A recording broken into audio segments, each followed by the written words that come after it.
It is finished.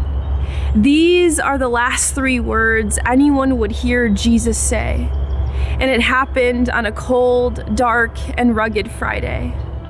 See, people would assume that this was the end, but a new day would start.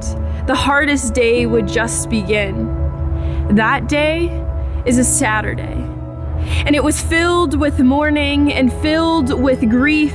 Knowing that their friend was gone, the disciples stood there in disbelief.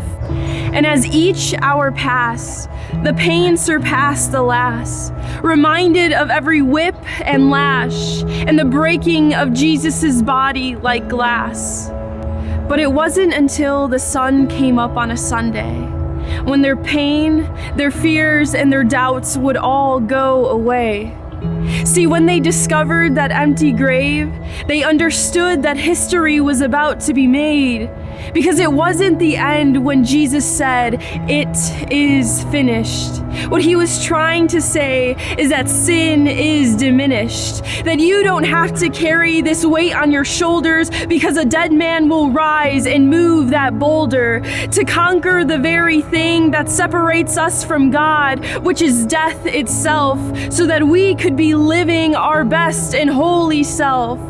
See, the devil, he thought there was a period when there was actually a comma, because Jesus said, "I'm not done yet. I came to fulfill every single debt." And he didn't want you or I to forget that he chose the hardest choice. So why be sad? Why not rejoice? Rejoice, for he is risen. You no longer have to be held captive in your own sin prison. So rise up from every shackle and rise up from every chain, because the blood of Christ is pumping through your veins, and one thing remains. It's not about what Jesus did. It's about what Jesus has done. We're living in a story of victory, and good has won.